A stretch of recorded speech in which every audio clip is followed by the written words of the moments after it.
When you first started talking, he had that look he gets, like he's just waiting for you to miss something obvious so he can do his booming laugh and correct you. But then your answer kept going and it kept getting better and his face just changed. Tom shook his head in amazement. By the time you finished, the whole class was silent. Even Peterson looked stunned. Quinn hadn't fully registered that at the time, too caught up in his own thoughts and the relief of finally speaking up. "I was just trying not to mess up," he admitted. "Well, you did more than that," Tom said. "You kind of became a legend." Peterson actually mentioned your answer to his colleague during lunch period. I overheard them in the cafeteria. He called it undergraduate-level analysis. The compliment made Quinn both proud and slightly embarrassed. He hadn't been trying to show off or impress anyone. He just wanted to answer the question as thoroughly as he could. "The funny thing is," Quinn said after a moment, "at my old school, that kind of analysis was just expected. We had this amazing history teacher, Dr. Rivera, who never let us get away with simple answers. She always pushed us to make connections across time periods, to look for patterns, to apply theory." "Sounds a lot like Peterson," Tom observed. Quinn nodded. "Yeah, I think that's why his class felt both familiar and intimidating. I knew the kind of thinking he wanted, but I wasn't sure I could measure up in a new environment." "Well, you definitely measured up," Tom said with a grin. "And you raised the bar for the rest of us, too. Peterson's expectations are even higher now." Later that afternoon, as they were packing up their materials, the library door opened and Mr. Peterson himself walked in. He spotted Quinn and Tom and made his way over to their table. "How's the project coming along?" he asked, glancing at their notes spread across the table. "Good," Tom replied. "We've been looking at Freedom Summer and its connections to modern voter registration campaigns. And we found some interesting primary sources," Quinn added, pulling out copies of letters written by Freedom Summer volunteers. "There are some really striking parallels in the language they used and the way modern organizers talk about their work." Mr. Peterson picked up one of the letters, scanning it with interest. "Excellent primary source work. This is exactly the kind of connection I'm looking for in these projects."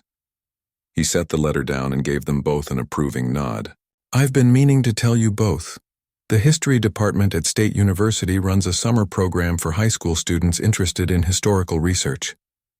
The application deadline is next Friday. I think you should consider it, especially you, Mr. Matthews." After the teacher left, Tom nudged Quinn's shoulder. "You should definitely apply. That program's really competitive, but with Peterson's recommendation..." Quinn felt a surge of excitement at the possibility. Just a month ago, he'd been the invisible new kid, trying to blend into the background. Now he was being encouraged to apply for a prestigious summer program, working on a research project with one of the most popular students in class, and actually looking forward to school each day. All because he'd found the courage to answer one question, to finally let his voice be heard. That evening at dinner, Quinn told his mom about Mr. Peterson's suggestion. "The summer history program?" She looked up from her plate with interest. "That sounds perfect for you, honey." "Yeah, I think I'm going to apply." Quinn twirled pasta around his fork. "It's competitive, but Mr. Peterson seems to think I have a shot." His mom smiled warmly. "Of course you do. I'm so glad you're finding your place at Westlake. You seem happier these days." Quinn nodded, realizing she was right. He did feel happier, more settled, more himself. "It's amazing how one moment can change everything," he reflected. "If Mr. Peterson hadn't called on me that day, or if I'd just given a short answer instead of really explaining my thoughts." "But you did explain your thoughts," his mom pointed out. "That's the important part. You could have stayed quiet, but you chose to speak up." "I guess I was tired of being invisible," Quinn admitted. His mom reached across the table and squeezed his hand. "You were never invisible, Quinn. You were just waiting for the right moment to shine." The next day in history class, Mr. Peterson announced an upcoming panel discussion at the local college about the role of historical understanding in modern citizenship. "They're looking for a few exceptional high school students to participate," he explained. "I've recommended both Mr. Matthews and Ms. Chen to represent Westlake." Quinn caught Lily's surprised and pleased expression from across the room. Like him, she seemed both honored and a bit nervous at the prospect. After class, they talked about the panel together, sharing ideas about how they might prepare. "It's a little intimidating," Lily admitted. "These will be college professors and community organizers on the panel with us. True, Quinn agreed. But we also have perspectives they might not have considered. Sometimes looking at history with fresh eyes lets you see patterns that others miss. That's exactly what you did with Peterson's stumper, Lily pointed out. You saw connections none of us had considered. As they walked to their next classes, Quinn reflected on how completely his experience at Westlake had transformed. He had gone from being an outsider to having meaningful friendships, academic recognition, and opportunities he couldn't have imagined just weeks ago. And it had all started with one moment of courage, the decision to fully answer a challenging question instead of hiding his knowledge. By finding his voice in Mr. Peterson's classroom, he had opened the door to finding himself at Westlake High. 3 weeks after the famous Stumper Day, Mr. Peterson's AP history class gathered in the school auditorium instead of their usual classroom. The change of venue wasn't for their benefit alone. They had an audience today. The principal, several other teachers, and even a reporter from the local newspaper sat in the back rows, notepads and cameras ready. Today, Mr. Peterson announced from the small stage at the front, we continue our tradition of the Junior-Senior History Symposium. Each year, my AP students present their research projects to the upcoming junior class, showing them what to expect and what excellence looks like in this course. Quinn sat in the front row beside Tom, their presentation materials organized neatly in a folder between them. Their project on the Mississippi Freedom Summer and its connections to contemporary voting rights campaigns had evolved into something they were both proud of, combining historical analysis with interviews they'd conducted with local community organizers. This year's symposium is particularly special, Mr. Peterson continued, his voice carrying through the auditorium. We've seen some exceptional historical thinking from this group of students, the kind that goes beyond memorizing dates and names to truly understand the patterns and systems that shape our world. As Mr. Peterson introduced the format for the presentations, Quinn felt a flutter of nerves. Public speaking had never been his strength, and now he'd be presenting not just to his classmates but to next year's potential AP history students, teachers, and even someone from the press. He took a deep breath, reminding himself how far he'd come since that first silent day in the back row. Our first presenters, Mr. Peterson announced, are Quinn Matthews and Tom Rivera, with their analysis of the 1964 Freedom Summer Project and its legacy in modern voting rights activism. As Quinn and Tom made their way to the stage, Quinn caught sight of his mom slipping into the back of the auditorium. She gave him a small wave and an encouraging thumbs up. He hadn't expected her to make it. She had mentioned an important work meeting that afternoon, but here she was, ready to support him. Tom began their presentation with a brief overview of the Freedom Summer Project, explaining how volunteers had traveled to Mississippi to register black voters despite violent opposition. Quinn followed with their theoretical framework, discussing how resource mobilization theory helped explain both the successes and limitations of the campaign. As they moved deeper into their analysis, Quinn found his nervousness fading, replaced by the familiar flow of discussing a subject he was passionate about. When he reached the section connecting historical voter suppression tactics to contemporary challenges, he noticed Mr. Peterson leaning forward in his seat, nodding along with particular points. What's most striking about these historical parallels, Quinn explained, showing a slide that compared 1960s literacy tests to modern voter ID laws, is how the justifications have evolved while the impact remains similar. Both create barriers that disproportionately affect specific communities, but modern restrictions are presented in language that appears neutral and administrative, rather than explicitly discriminatory. A hand rose in the audience, not from one of the juniors, but from Ms. Winters, the government teacher. Yes, Ms. Winters, Mr. Peterson acknowledged her. I'm curious about your perspective on the effectiveness of litigation as a strategy in both time periods, she said, looking at Quinn and Tom. The Voting Rights Act transformed the legal landscape in the 1960s, but recent court decisions have weakened some of its provisions. How do you see that affecting modern organizing strategies? The hallways of Westlake High School buzzed with the usual Monday morning energy. Lockers slammed, sneakers squeaked on the polished floor, and students rushed to beat the final bell. Room 237, Mr. Peterson's AP history class, was already filling up with seniors eager to claim their usual spots. Mr. Peterson stood at the front of the room, his gray-flecked beard and round glasses, giving him the look of a college professor rather than a high school teacher. He flipped through papers on his desk, occasionally glancing up at the clock and then at the door, waiting for the stragglers. 2 minutes. "People!" he called out in his booming voice that somehow managed to be both friendly and intimidating at the same time. The remaining students hurried to their seats. At Westlake, everyone knew about Mr. Peterson's AP history class. It wasn't just a class. It was an institution. Getting into his course was considered a badge of honor, surviving it a rite of passage. Mr. Peterson had taught at Westlake for nearly 20 years, and in that time, he'd developed quite a reputation. The classroom had its own particular ecosystem that had evolved over the semester. The front row was filled with what some might call overachievers, the students with color-coded notebooks and highlighted textbooks who raised their hands so quickly you'd think they were spring-loaded. The middle section housed the diligent note-takers who worked hard, but preferred to keep a low profile. And then there was the back row. The back row wasn't necessarily for slackers, at least not in Mr. Peterson's class. His reputation ensured that even the students who chose the furthest seats from his podium were still serious about their education. They just preferred to absorb information rather than actively participate in discussions. And it was in this back row that Quinn Matthews found himself on this particular Monday morning. Quinn had transferred to Westlake High just after winter break, when his mom got a new job that required them to move across the state. Being the new kid in the second semester of senior year was tough enough. Being the new kid in Mr. Peterson's legendary AP history class was on another level entirely. Quinn slipped into his seat just as the final bell rang. He was a tall, lanky boy with dark hair that always seemed to fall across his forehead no matter how many times he pushed it back. He pulled out his notebook and a well-worn copy of the assigned reading, setting them neatly on his desk.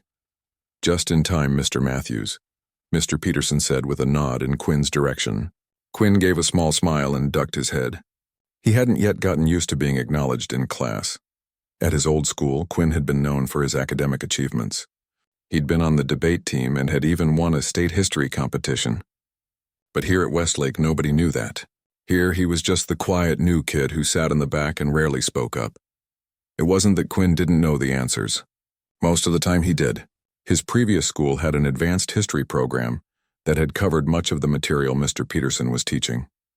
But something about the dynamic in this classroom, the competitive nature of the discussions, the way Mr. Peterson's booming laugh could fill the room when someone gave a particularly insightful or particularly off-base answer, made Quinn hesitant to join in. Mr. Peterson clapped his hands, drawing everyone's attention to the front of the room. "All right, historians in training. Today we continue our exploration of social movements throughout American history. Who can remind us where we left off on Friday?" Several hands shot up in the front row. Quinn knew the answer. They'd been discussing the early labor movement and its connections to immigration patterns in the early 20th century. But he kept his hand down, content to let others take the spotlight. Mr. Peterson pointed to a girl in the front row with bright red hair pulled back in a neat ponytail. "Yes, Lily? We were discussing the Knights of Labor and their inclusive approach to organizing workers regardless of skill level, and how that contrasted with other labor organizations of the time," she answered confidently.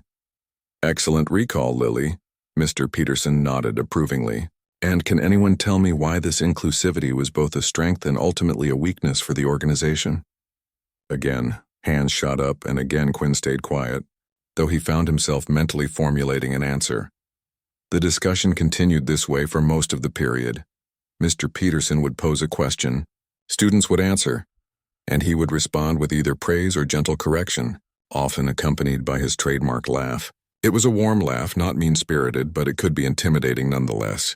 When Mr. Peterson laughed at an incorrect answer, it wasn't to mock the student, but to express his genuine amusement at the learning process.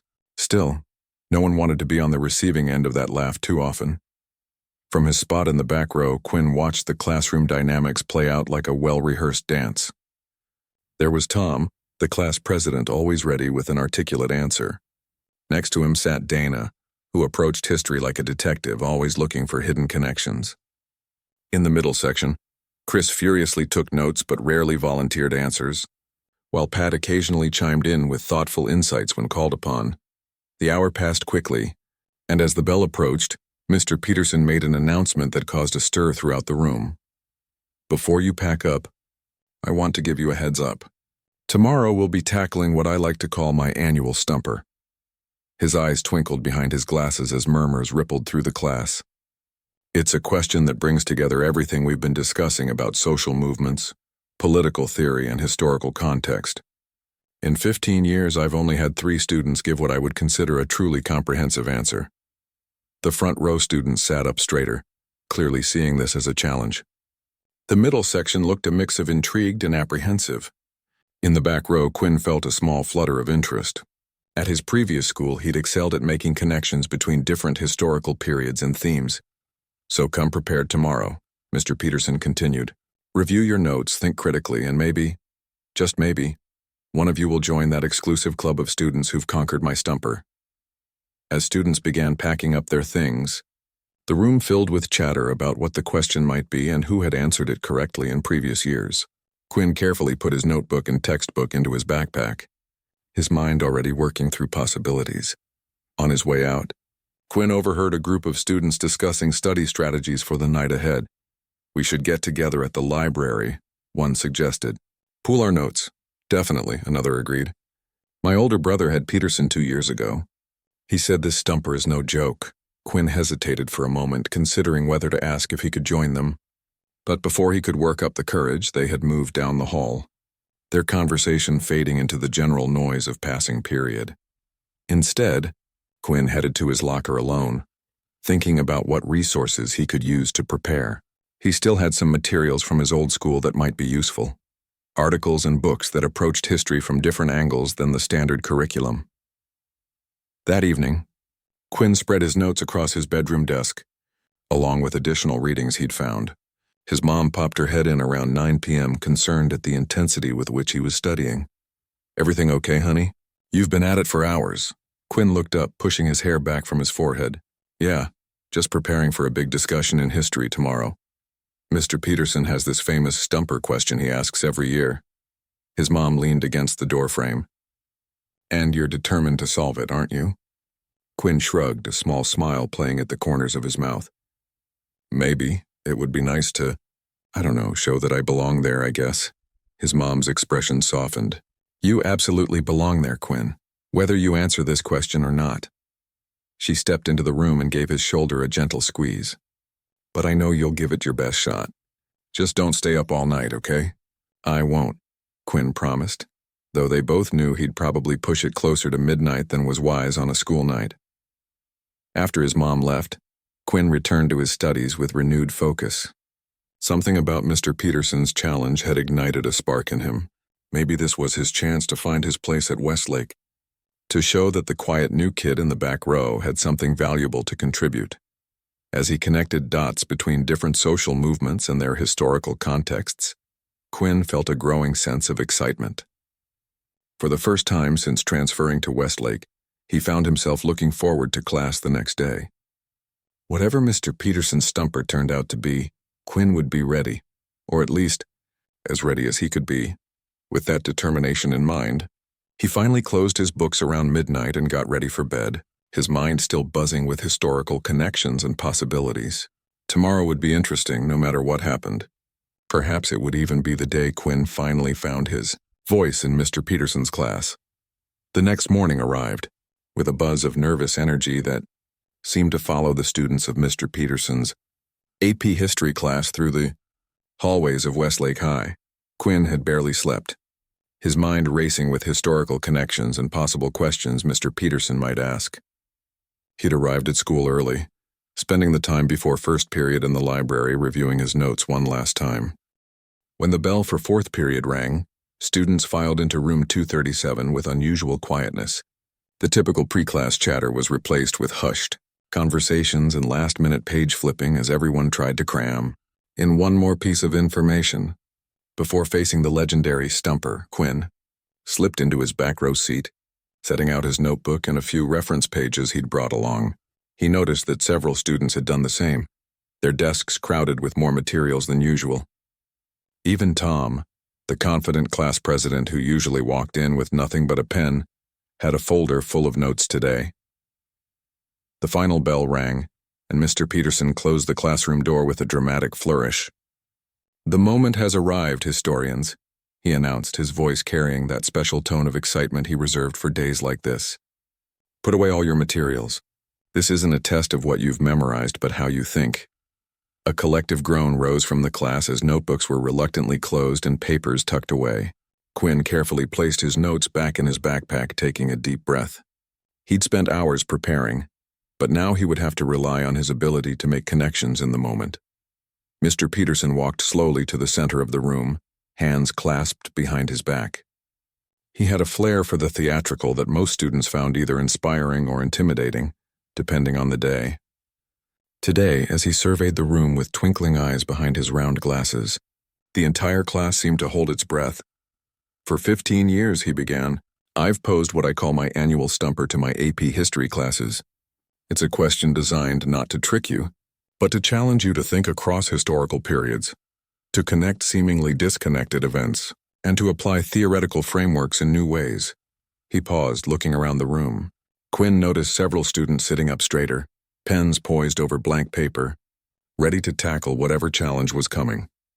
Over those 15 years, only 3 students have given what I would consider truly comprehensive answers.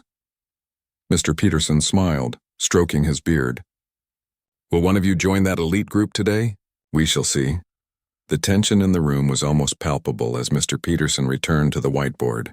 He picked up a marker and wrote in large, clear letters, "How did the structural failures of the Reconstruction era directly influence modern grassroots social justice movements? And what theoretical frameworks best explain both their similarities and their critical differences?" Quinn's heart raced as he read the question. It was complex, multi-layered, and exactly the kind of cross-century connection he had spent hours thinking about the night before. He quickly began organizing his thoughts, mentally mapping connections between post-Civil War policies and contemporary activism. Mr. Peterson turned back to face the class, his expression both challenging and encouraging. "Take a moment to think. This isn't a race. I want thoughtful, well-reasoned responses." The classroom fell silent except for the occasional scratch of pen on paper as students jotted down ideas. Quinn didn't write anything yet, preferring to organize his thoughts mentally first. He closed his eyes briefly, picturing a timeline that connected the 1870s to the present day, identifying the key turning points and parallel developments. After about 5 minutes of contemplative silence, Mr. Peterson clapped his hands once. "All right, who would like to take the first attempt at my stumper?" Surprisingly, the usual forest of eager hands from the front row didn't materialize. Instead, students glanced at each other nervously, no one wanting to be the first to potentially miss the mark. Even Tom, who usually jumped at any opportunity to demonstrate his knowledge, seemed hesitant. Mr. Peterson's eyebrows rose in amusement. "Come now, surely someone has a theory to propose, no? Well, then I suppose we'll have to do this the old-fashioned way." He reached for a stack of index cards on his desk, the dreaded cold call cards with everyone's names. Quinn felt his stomach tighten. He had thoughts on the question, good ones he believed, but the idea of being put on the spot made his mouth go dry. "Let's see who our first brave volunteer will be." Mr. Peterson shuffled the cards with exaggerated movements, then drew one with a flourish. Ms. Chen. Grace, would you care to start us off?" Grace Chen, who sat in the middle section and usually gave solid, if not spectacular, answers, looked like she'd rather be anywhere else. Well, I think the failures of Reconstruction included the lack of economic support for formerly enslaved people, which meant that legal freedom didn't translate to economic freedom." "Good start," Mr. Peterson nodded encouragingly. "And how does that connect to modern movements?" Grace hesitated. "Maybe. Today's movements still fight against economic inequality." "A connection, yes, but rather broad. Can you apply any theoretical framework to explain both contexts?" Grace's face fell as she struggled to make the kind of complex connection Mr. Peterson was looking for. "I'm not sure. That's all right, Ms. Chen. A solid beginning effort." Mr. Peterson gave her a kind smile before turning back to his index cards. "Who shall be our next historian to take on the challenge?" One by one, Mr. Peterson called on students from different parts of the classroom. Some made valiant attempts, drawing connections between the broken promises of the Freedmen's Bureau and modern housing discrimination. or between the rise of Jim Crow laws and contemporary voter suppression tactics. Others struggled to move beyond basic historical facts. With each answer, Mr. Peterson's responses followed a pattern. He would acknowledge what was correct, gently point out what was missing, and occasionally let out his characteristic laugh when an answer went in an unexpected direction. It wasn't a cruel laugh, never that, but it could still make students sink lower in their seats. An interesting interpretation. "Mr. Gonzalez," he chuckled after one particularly creative but historically questionable response. Not quite what the historical record suggests, but points for originality. As the cold calling continued, Quinn noticed that Mr. Peterson was working his way backward through the classroom, starting with the front row and gradually moving toward the back. With each student who answered, the remaining options narrowed, bringing him closer and closer to Quinn's turn. While waiting, Quinn continued refining his thoughts, mentally rehearsing key points. He had noticed something that none of the other students had mentioned yet: the role of federal versus local power in both time periods, and how the tension between them created spaces for both oppression and resistance. "Ms. Patel," Mr. Peterson called, pointing to a girl just 2 seats away from Quinn. "Your thoughts on our stumper?" Nisha Patel gave a thoughtful answer about the failure of Reconstruction-era education initiatives and drew parallels to modern education reform movements. It was one of the better responses so far, and Mr. Peterson nodded approvingly, though he still pointed out several missing elements. "Thank you, Ms. Patel. A well-reasoned response, though I'd encourage you to think more about the theoretical frameworks that might explain these patterns." Only one student remained between Quinn and the spotlight. His heart pounded so loudly he was sure everyone could hear it.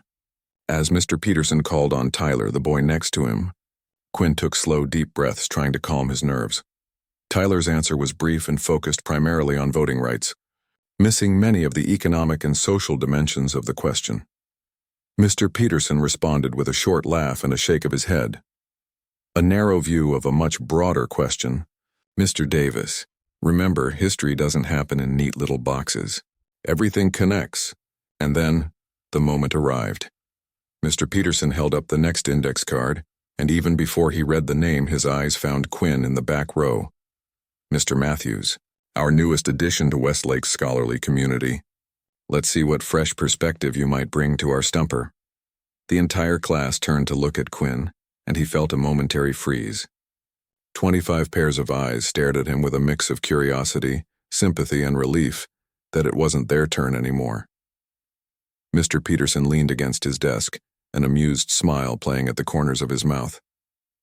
There was something in his expression, a combination of curiosity and preemptive humor, that suggested he wasn't expecting much. After all, Quinn was the new kid who had barely spoken in class. "The floor is yours, Mr. Matthews," Mr. Peterson said with a small chuckle, as if already anticipating an amusing misstep. "How would you connect the structural failures of Reconstruction to modern movements?" The classroom fell silent. Quinn took a deep breath and straightened in his seat. This was his moment, not just to answer a difficult question, but to find his place at Westlake High.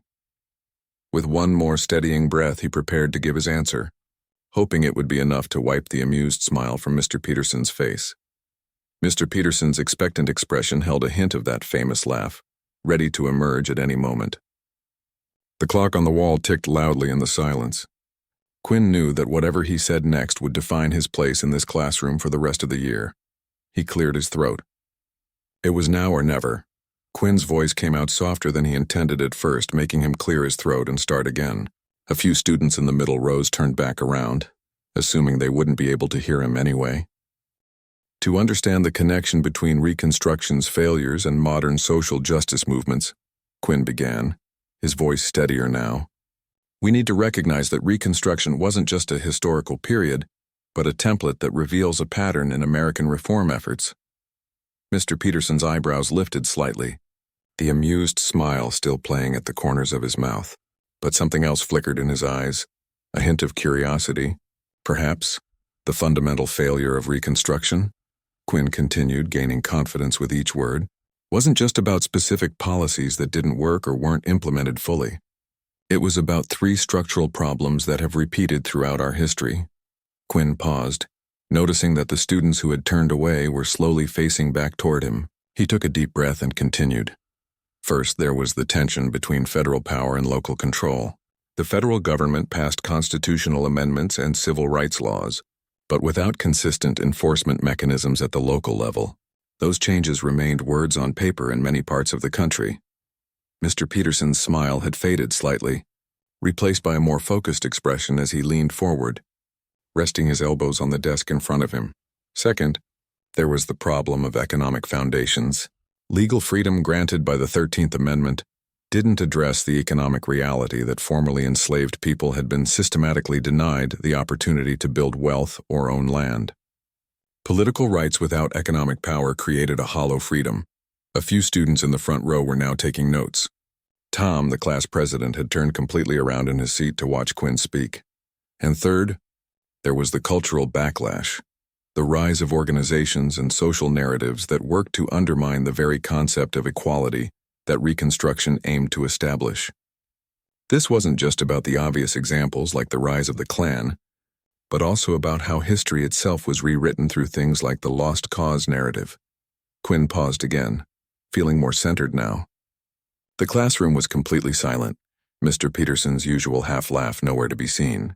Instead, the teacher watched with an intensity that suggested he was truly listening. Now, if we look at modern grassroots social justice movements, Quinn continued, we see them wrestling with these exact same structural challenges, just in different forms.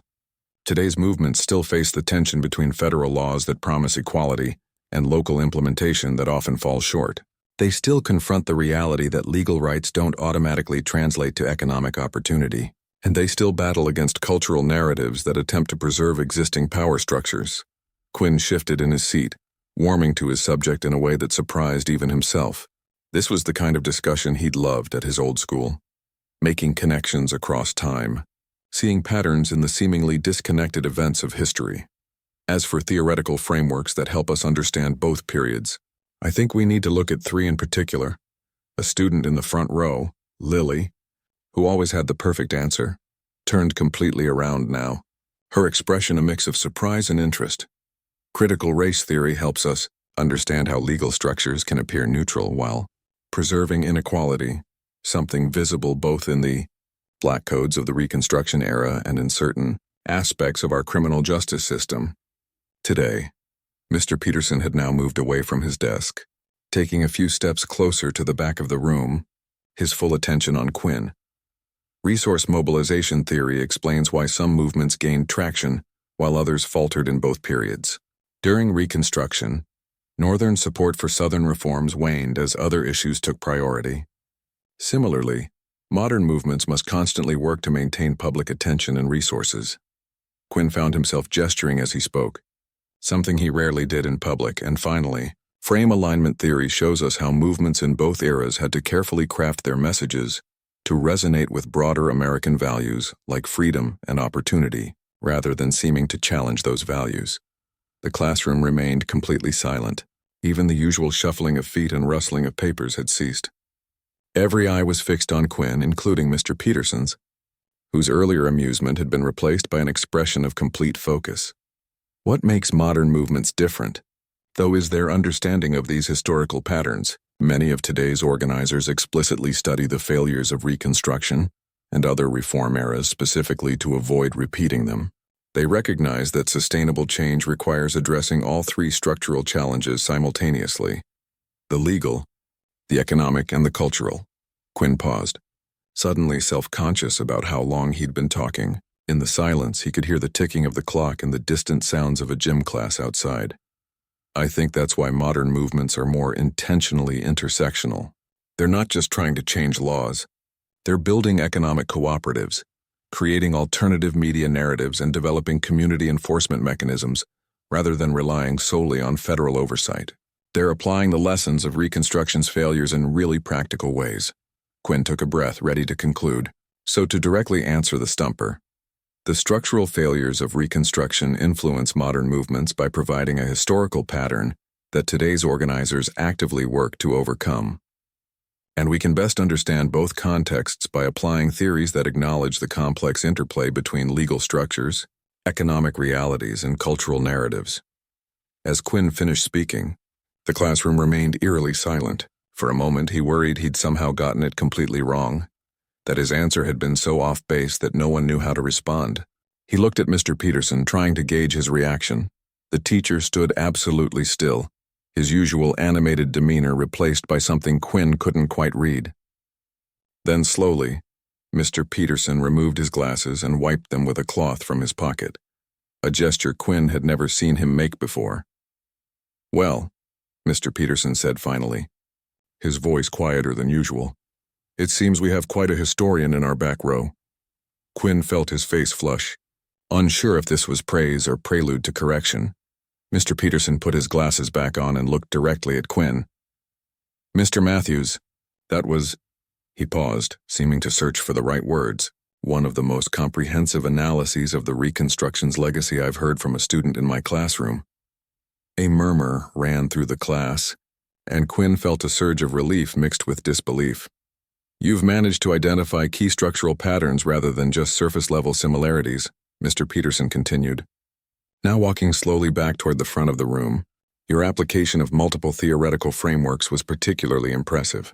Most students focus on just one theory, if they consider theory at all." The teacher turned to face the entire class now. "This is exactly the kind of historical thinking I've been trying to cultivate in all of you. History isn't just about memorizing dates and names. It's about recognizing patterns, understanding systems, and applying that knowledge to make sense of our present moment." He gestured toward Quinn. "Mr. Matthews has demonstrated that kind of thinking beautifully today." Quinn sat in stunned silence, hardly believing what he was hearing.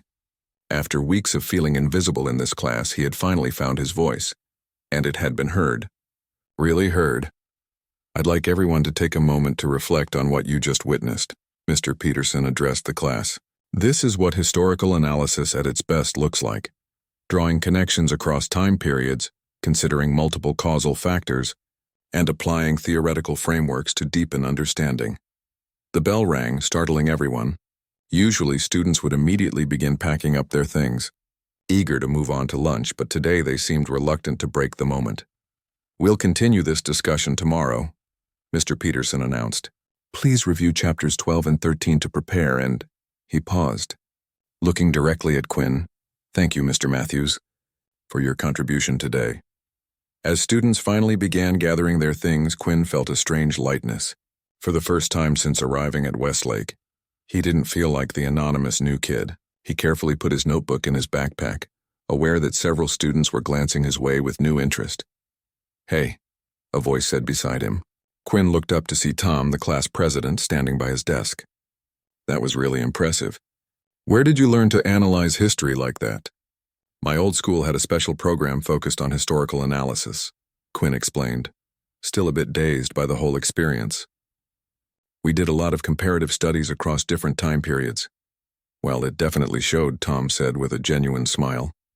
"A few of us usually grab lunch together after Peterson's class to talk about the day's topic." "You should join us." Before Quinn could respond, Lily from the front row approached. "Yeah, you should definitely come," she added. "We could use someone with your perspective in our discussions." Quinn felt a smile spreading across his face. "I'd like that," he said simply. As they walked toward the door, Mr. Peterson called out, "Mr. Matthews, could I have a word with you before you head to lunch?" Quinn nodded to his new lunch companions. "I'll catch up with you guys." He approached Mr. Peterson's desk, still riding the wave of his unexpected success, but now wondering if the teacher had some criticism he hadn't wanted to share with the entire class. "Quinn," Mr. Peterson said, using his first name for the first time, "I want you to know that what you did today was exceptional. In 15 years of posing that question, only 3 other students have given answers of that caliber." "Thank you, sir," Quinn replied, not quite sure what else to say. "I notice you've been very quiet in my class until today," Mr. Peterson continued. "I hope that will change going forward. Minds like yours need to be part of our discussions." Quinn nodded. "I think it will be easier to speak up now. I just needed to find my footing, I guess." "Well, you've certainly found it." Mr. Peterson smiled, a genuine smile without any trace of his usual amused laugh. "I look forward to hearing more from you in the coming weeks." As Quinn left the classroom to join his new friends for lunch, He felt a profound sense of belonging that had been missing since he'd arrived at Westlake. One question, one moment of courage, had changed everything. His voice, once silent in the back row, had finally been heard. Walking down the hallway toward the cafeteria, Quinn felt lighter somehow, as if a weight he hadn't even realized he'd been carrying had suddenly been lifted. Students he passed in the hall, many of whom had never noticed him before, now nodded in recognition or gave small waves. Word traveled fast in high school, and apparently, standing up to Mr. Peterson's famous stumper was the kind of thing people talked about. For once, being the center of attention didn't make Quinn uncomfortable. Instead, it felt like he had finally found his place in the complex ecosystem of Westlake High. As he spotted Tom, Lily, and a few other students from class waving him over to their lunch table, Quinn couldn't help but smile. Sometimes finding your voice was just a matter of waiting for the right question. The unexpected depth of Quinn's answer continued to ripple through Westlake High School throughout the afternoon. By last period, even students who weren't in Mr. Peterson's AP history class had heard some version of what had happened. The quiet new kid from the back row had not only tackled the infamous stumper, but had apparently knocked it out of the park. Quinn wasn't used to this kind of attention. At lunch, he'd joined Tom, Lily, and their friends, finding himself at the center of a conversation about history that felt refreshingly similar to the discussions he'd loved at his old school. For the first time since the move, he felt like himself again, not just the awkward new student, trying to blend into the background. So, you really think modern movements are more likely to succeed because they're learning from Reconstruction's failures? Tom had asked between bites of his sandwich. Quinn had nodded, warming to the topic. I think they're at least more aware of the pitfalls. There's this historian, Heather Cox Richardson, who talks about how movements often fail when they don't address economic power alongside legal rights. A lot of today's organizers explicitly cite that pattern. We should definitely cover her work in History Club, Lily had suggested.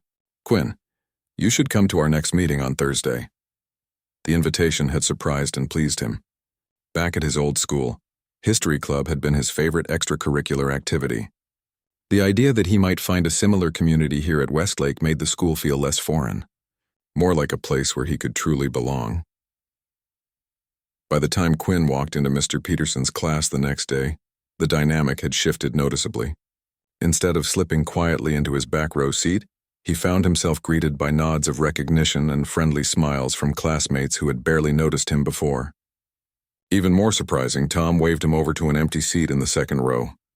Saved you a spot, Tom said. No one who answers Peterson's stumper should be hiding in the back.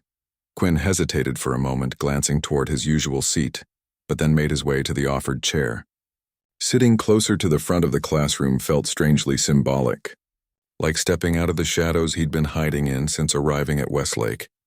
When Mr. Peterson entered the room, his eyes immediately found Quinn in his new seat. The teacher gave a small nod of approval before turning to write the day's topic on the board: Comparative Social Movements, Lessons Across Centuries. Yesterday, Mr. Peterson began, we had a remarkable discussion about the connections between Reconstruction-era reforms and modern social justice movements. Today, I'd like to expand that conversation to consider other historical parallels.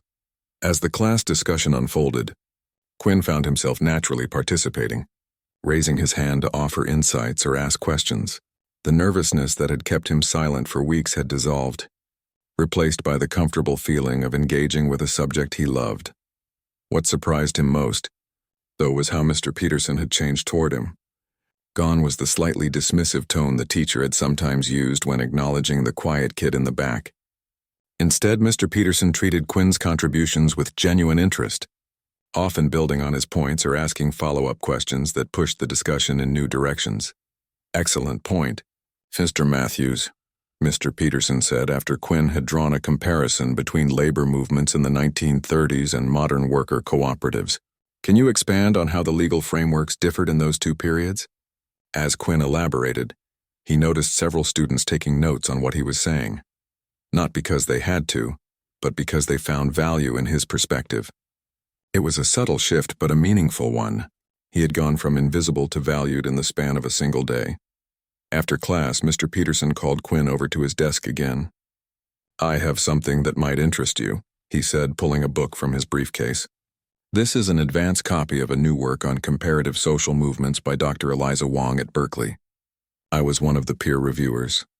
He handed the book to Quinn. I think you'll find her framework aligns with some of your observations yesterday. Quinn accepted the book with surprise and gratitude. Thank you, Mr. Peterson. I've actually read some of her articles. I thought you might have, the teacher replied with a knowing smile. Her chapter on historical memory and movement strategy is particularly relevant to our discussion. Perhaps you'd be willing to share some thoughts on it with the class next week? The request wasn't just a homework assignment. It was an acknowledgement of Quinn's knowledge and an invitation to help shape the class's learning. I'd be happy to, Quinn replied, feeling a new sense of responsibility along with the recognition. As the days passed, Quinn's place at Westlake continued to evolve. He joined the History Club, where his insights about historiography and comparative analysis brought new energy to their discussions. He started having lunch regularly with Tom, Lily, and their friends, finding himself part of a group that valued intellectual conversation as much as he did. Even in his other classes, teachers noticed a change in him. The quiet, hesitant new student had been replaced by someone who contributed thoughtfully to discussions, asked insightful questions, and seemed genuinely engaged with the material. His English teacher, Ms. Rivera, commented on the transformation after he gave a particularly nuanced analysis of symbolism in their assigned reading. It's good to finally hear your voice, Quinn, she said. You've clearly had these insights all along. I'm glad you're sharing them now. But nowhere was the change more evident than in Mr. Peterson's AP History class. The dynamic between Quinn and the teacher had developed into something approaching a collegial relationship. Mr. Peterson still challenged him, still pushed him to refine his thinking and support his arguments with evidence, but there was a new respect underlying their interactions. About 2 weeks after the famous Stumper Day, Mr. Peterson announced a special project for the final quarter of the school year. You'll be working in pairs, he explained, researching a social movement of your choice and analyzing its strategies, successes, and failures using the theoretical frameworks we've been discussing. As students began to pair up, Quinn felt a momentary flash of the old anxiety. Group projects had always been awkward as the new kid. But before he could worry too much, Tom turned around in his seat. Partners? Tom asked simply. Quinn nodded, grateful and a bit surprised. Tom was one of the most popular students in the class. He could have partnered with anyone. I was thinking we could look at the Mississippi Freedom Summer Project, Tom suggested, as they began brainstorming. It's a really interesting case study in outside activists working with local communities. And it connects to modern voter registration drives too, Quinn added, already seeing the historical threads they could follow.